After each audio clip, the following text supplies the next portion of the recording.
Good morning, boys and girls. I'm going to give you a brief history of the company, a little bit of why we do what we do, a little bit about processes because I love processes, and then as we have so many new members since I listed this, some images to show you who I am, why I am who I am, and why we do what we do.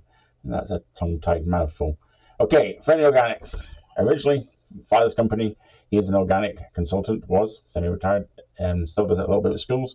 What he used to do is go to farms, schools, enterprises, and show them how to grow food organically to make friendly, sustainable choices.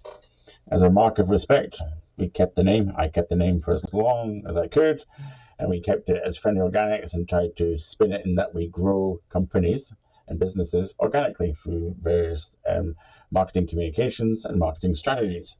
However, 6 years in, it's been a battle and a chore. So after a long conversation with my father, we agreed and he understood that we're changing or have changed the name to Friendlier Marketing. Obviously, last name is Friend. I'm a very friendly person. I understand that marketing can be tough because there's a lot of people out there taking advantage of a lack of knowledge of business owners. You know your industry very well. You know your operations. But marketing for a lot of people is a art, science, voodoo, magic, whatever. So that is why now, and we kept the tree because it's about growth, growing your business, and I like the tree, and the tree is an umbrella brand to other companies. Why? Why do we do this? Why does Paul Friend do friendlier marketing? Why does Paul Friend have friendlier marketing? I genuinely love to support and help people do what they do. I love supporting people in lots of different things. As some of you know, I have other interests, and those are all geared about helping and supporting people. Another reason is I love education. I've been to university 8 times. Some would argue that, well, it took me 7 times to get it because I'm too stupid. But I can genuinely say that all 8 times were different topics or different things around business. I have a diploma in business and finance, but that's Doty's neck of the woods. That's not my cup of tea. I have a master's in marketing. I have a degree in business, and I have a teaching qualification. I am a qualified lecturer, and I used to lecture at the University of Nottingham before I came to Canada, along with having a similar business in England. I ran the business semi-part-time and then lectured part-time. Okay, how do me, because not just me, there is 20, 30 people that I can call upon, help you grow a sustainable business. I am the project leader. I am the marketing consultant. If you decide that you want to use our other in-house services, then we have people around the world that can help you grow a sustainable business. Or if you have existing providers of services like SEO, website, digital marketing, social media marketing, email marketing, we can work with them, or I can work with them to make sure that you have a unified, consistent marketing communication for your business. Okay, this is how we do it. Transparency. We are super transparent. I show you exactly what we're going to do, how we're going to do it, where the best choices are. And because I love education, we like to impart knowledge so you're making an informed decision and you understand the pros and cons of the decisions that you're making. One of the biggest things we do with a lot of clients is we hold them accountable. We're almost like an accountability coach, and we make sure that you are doing your part to grow your business, because we're aware that some people are on a bit of a tighter budget. So as a marketing consultant, I guide and show them how to grow their business and hold them accountable. Our product and services is your success. We're not trying to sell you anything other than how to grow your business so you have a sustainable business. Processes. I know you've all heard me talk about processes in my 60 seconds. A good process and great people will far outweigh any marketing communications that you ever ask us to do. If you have bad processes and bad people, there's no amount of branding or marketing that we can do that will offset the consequences of having bad processes and bad people. So what is a process? So we're going to look at a scenario later on. A good process takes the guesswork out of growth. So you're not guessing, and it also allows that if there's transference of humans and skills, the processes stay within the business and ensure its sustainable success. It provides clarity and consistency.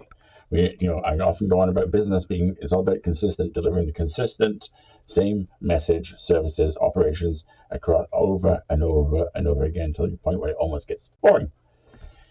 A good process reduces errors and friction so that you're not having to fight fires all the time, or the definition of insanity, doing the same thing and expecting a better result. It enables scalability and repeatable success. If you are currently you are your only person, you are an entrepreneur, you will have things in your head that you know that you can just call upon. But as you grow and have 10, 12, 15, 20 staff, you have to have scalable processes that are repeatable in your absence or as a business. So let's look at a scenario, because everybody goes, oh, what's a process? Let's look at the customer journey.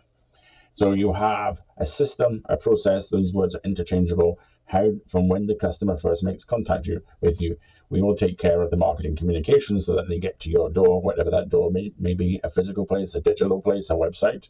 And do you have a consistent, scalable process for that customer journey from the time that they first make an inquiry, as they go through your business, for your operations, for your sales, for your delivering of your services or delivering of your goods or the sales of your goods, so that when they leave, they all have had, within reason, the same experience. There might be a little bit of personality differences, but wherever possible, you want to make sure that 95% plus of your customers are having the same customer journey and having the same level of customer care.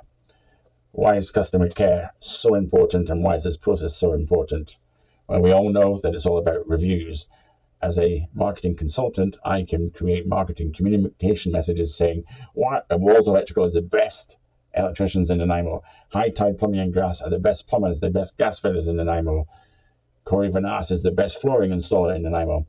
However, if you're churning out bad customer care and bad customer experiences, they will always beat any work that I can do, hands down. They will tell far more people with far more authority than any marketing communication that I can create. And of course, reviews, they leave positive reviews, and people will see the power of other people rather than the business itself saying how wonderful they are. All this then leads to them being happy to refer you to their friends, their colleagues, their family, and it then almost should become a self-sustainable process, because they'll tell more people. Those people then come in, go through the scalable, repeatable process, customer journey, get to the end, and then tell more people. Hopefully that allows you to understand how the importance of a single process within marketing and business growth. Okay, now to the interesting stuff. Who is Paul Friend? I love supporting my community. On the left, that's me doing the toy drive for the Rotary, donating my time and knowledge that I have to raising funds. The picture on the right, as scary as may be, I raised some time ago, because obviously I look quite healthy there. I think it was over 15,000 euros for prostate cancer. I had a couple of friends go through the stress of prostate. So as much as it's, the picture on the right might scare you, there was a genuine good reason to do it. I wasn't just wearing a bikini for the love of it. If you want to know the full story behind this, then let's have a one-to-one. Okay, this is why I do what I do. Top left is Maeve. She lives in Kelowna. Every time we go to Kelowna, she wants to come back with Grandad and Gigi, so she gets in the suitcase the moment we arrive, and sometimes spends a bit of time there, but she's now outgrown that suitcase, so we now take a bigger suitcase. Bottom picture in the middle is my two sons, Jacob on the left, who's getting married in July, Josh on the right, who is going into the Merchant Navy. And then I'm guessing most of you have probably met my delectable wife, Kathy, top picture, when we got married in Hawaii 2 years ago. Some of you and I came and gate crashed the wedding. Some of you watched it via him gate crashing the wedding, aka Mr. Man.